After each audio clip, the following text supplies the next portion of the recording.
There's a place, He comes to me. Though I'm blind, He helps me see.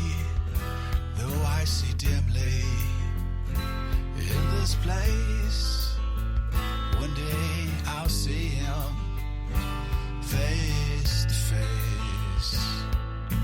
This is Kurt Kaikkonen, pastor of Calvary Chapel, Waterford, at your neighborhood church. Today on Face to Face, we'll be in the book of Revelation. So grab your Bibles and let's get started.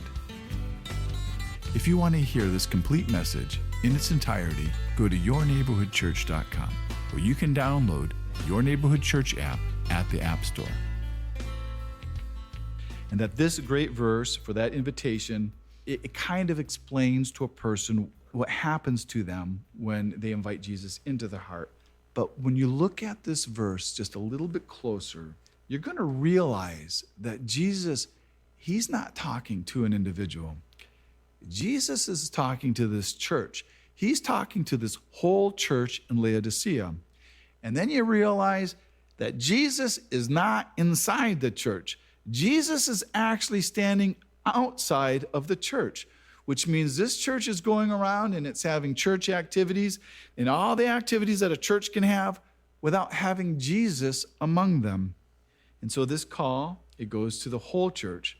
But as it's a call to the whole church, it's a call to each individual inside of that church to come to the door and to let them in.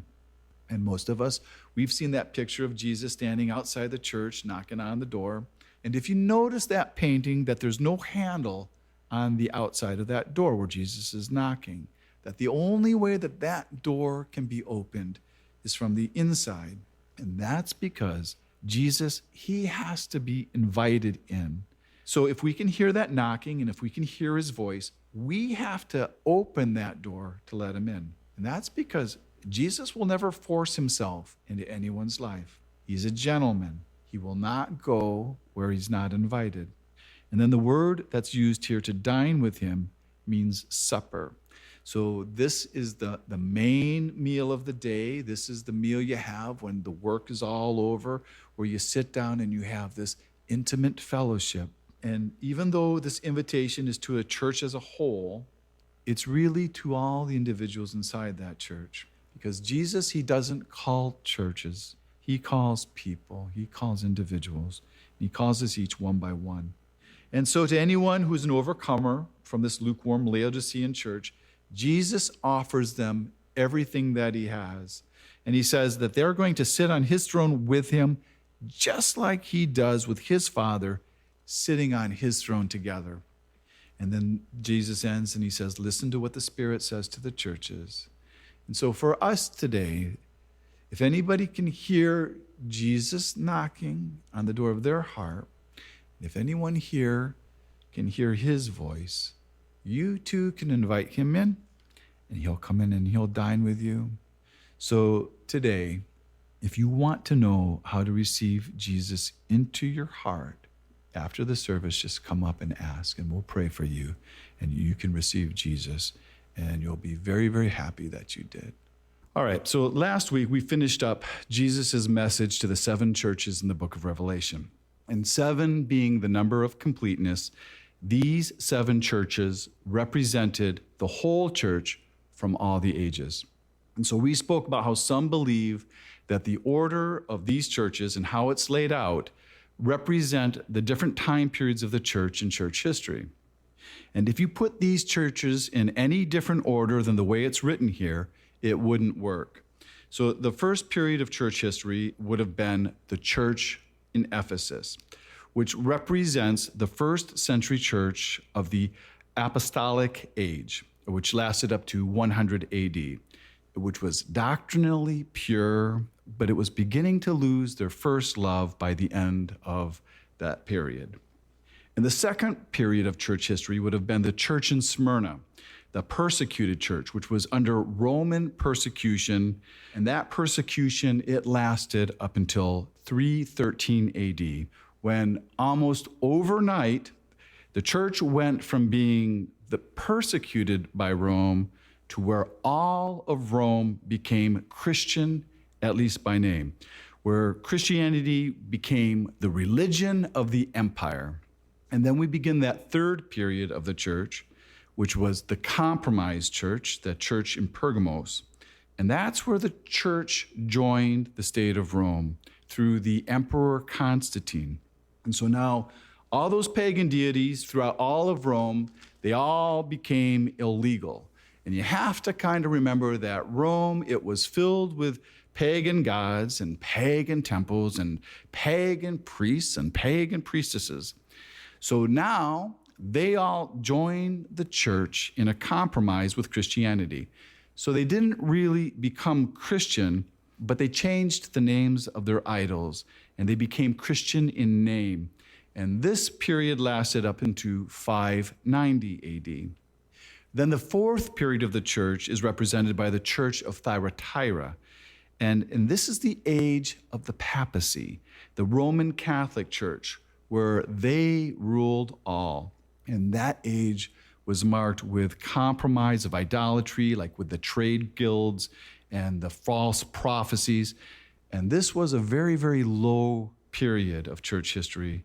And that lasted a really long time. That lasted all the way up to 1517 AD, which led to the fifth period of the church being the Church of Sardis, which represents the period of the Reformation. And that's where the church had to remember how they received and how they heard to strengthen what remained. And that's talking all about being led again by the Holy Spirit. And the Reformation, it lasted until 1730 AD. And then there's the sixth period, which was represented by the Church of Philadelphia, which was the missionary age, where the gospel at this time, it went out through the whole world in a great missionary movement. And that led us all the way up to 1900 AD until we get to the seventh and the last period. And that age is represented by the Church of Laodicea, the lukewarm church, the age of apostasy. That's the age that makes Jesus want to puke. And that's the age that we're living in right now. This is the church of the last days until Jesus comes for us in the rapture. And so now we're going to begin chapter 4, and it begins with these words, metatauta, after these things. And John, he actually uses the word metatauta twice in this very first verse, because the verse also ends with the same exact phrase where it says, and I will show you things which must take place after this. And that after this is metatauta again. And John, he's done this on purpose because he doesn't want us to miss this. Because what he is referring to here is that outline that he had given us in chapter 119, which said, write the things you have seen, the things which are, and the things that will take place after this. And that's our word again here, metatauta.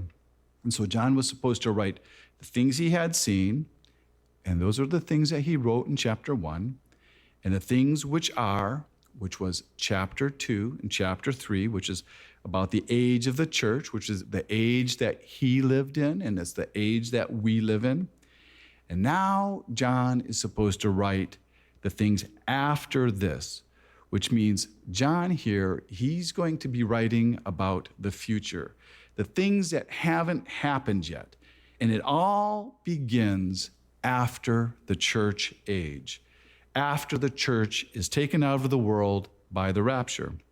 Because after God catches away his people away from the world, then God's judgment of the world can begin. Because there will not be one believer left here on earth when God's judgment begins, except for those who have a purpose. And that would be like the 144,000 male virgin Jews and the 2 witnesses. They'll be here.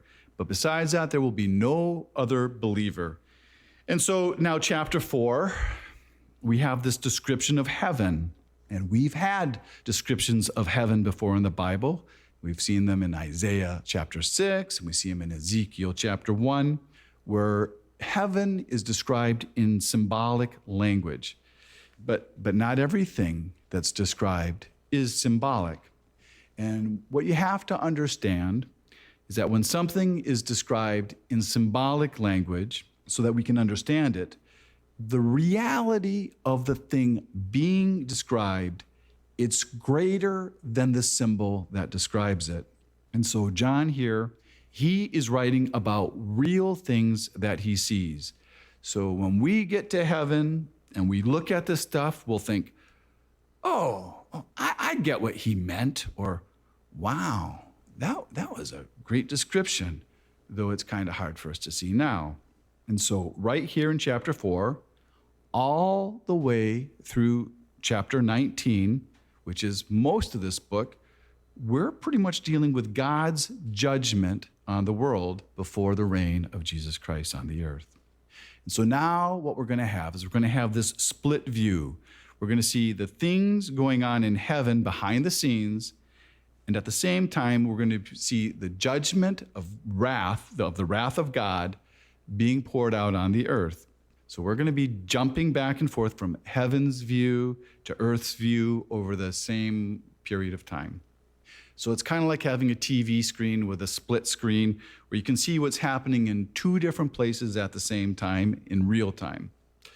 And so now you have the Apostle John, and he's standing around this desolate island of Patmos where he's a prisoner, and he sees this open door in heaven. And as he's looking, he hears this voice, and he describes it as a trumpet. And so I imagine it's loud and it's clear, and maybe it's musically beautiful. And then this voice says, "Come up here, and I will show you things that must take place after this." And the words after this, again, is that word metatauto. But that phrase, "come up here," well, that's the same phrase that we're going to read later on in Revelation 11:12, when the two witnesses, when they're called up to heaven after being dead in the streets for about 3 days. And just to be fair to you, to let you know that I will be teaching the book of Revelation from the pre-tribulation rapture view, because that is what I believe the Bible teaches. And I do know there's other views, and the reason I don't teach them is because I don't believe them. But if you have a different view, there is no problem. I just don't see in the scriptures what you claim to be seeing. So right here, John starts to write, after these things, which means after the church age, and we never read about the church here on earth again. But the only place that we see them from now on is up in heaven. Now, before chapter 4 began, the church had been mentioned 19 times, but the word church is never written again anywhere between chapter 4 all the way through chapter 19. And so there's this voice. It sounds like a trumpet, and John hears it, and being called up. Well, this fits a pattern that we see in 1 Thessalonians 4:14, where it says, "For the Lord himself will descend from heaven with a shout." You've been listening to Face to Face. Face to Face on this radio station has been provided by Your Neighborhood Church. If you want to help support Face to Face and put this program on other stations just like yours, you can contact us at yourneighborhoodchurch.com or write Your Neighborhood Church, P.O. Box 500, Romeo, Michigan 48065. There's a place he comes to me. Though I'm blind, he helps me see. Though I see dimly in this place, one day I'll see him face to face. Tune in again tomorrow at this same time as we continue to go through the Bible.